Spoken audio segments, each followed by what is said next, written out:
एक छोटा सा गांव का नाम था सरईपुर। दिन में गांव इतना शांत और खूबसूरत लगता जैसे यह धरती पर स्वर्ग हो। हरे भरे पेड़, पक्षियों की चहचहाहट और लोगों की सादगी भरी जिंदगी। लेकिन जैसे ही सूरज ढलने लगता, गांव का चेहरा बदल जाता। गांव के लोग सूरज अस्त होने से पहले ही अपने घरों के दरवाजे कसकर बंद कर लेते। गलियां सुनसान हो जाती। अगर कोई बाहर जाता तो सुबह तक उसका नामो निशान नहीं मिलता। गांव में हर कोई जानता था कि गांव में कोई अलौकिक शक्ति बसी हुई है। एक दिन गांव के ही एक बूढ़े आदमी ने तंग आकर कहा, अब और नहीं सहा जाता, ये नरक जैसी जिंदगी खत्म करनी होगी। मुझे उन दोनों को बुलाना ही होगा। पास ही के गांव में रहते थे दो तंत्रिक भाई, ज्ञान और रायस्टार। दोनों को मायावी और रहस्यमयी चीजों में गहरी दिलचस्पी थी। कभी वे श्मशान में बैठकर रात भर मंत्र जपते तो कभी मुर्दों पर काला जादू आजमाते। गांव में उनकी एक दुकान थी जहां तंत्र मंत्र का सामान बिकता था। एक शाम रायस्टार दुकान बंद कर रहा था कि तभी एक आदमी हाँफता हुआ उसके पास आया और बोला, भाई हमारी मदद करो, हमारे गांव में आत्माओं का राजा उतर आया है। अब सिर्फ तुम दोनों ही हमें बचा सकते हो। रायस्टार चौंका, मगर उसने हिम्मत दिखाई। वह दौड़कर ज्ञान के पास पहुंचा और कहा, भाई पास वाले गांव में आत्माएं भड़क गई हैं, हमें वहां जाना होगा।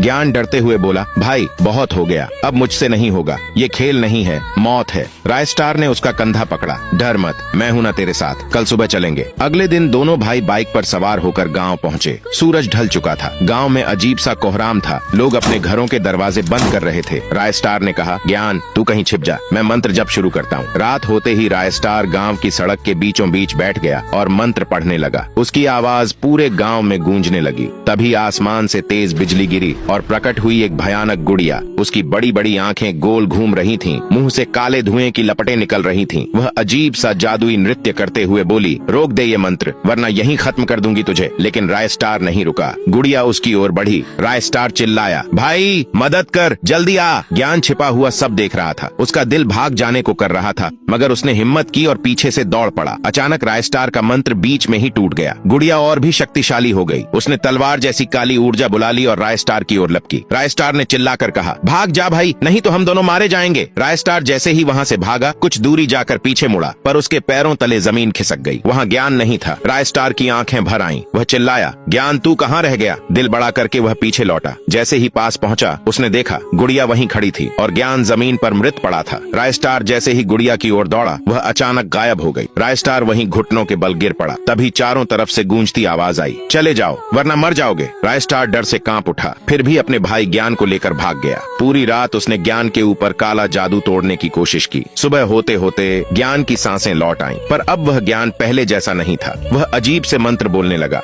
रायस्टार यह सब देख रहा था कि तभी आसमान से अचानक बिजली गिरी। ज्ञान वहीं से गायब होकर सीधा गांव पहुंच गया।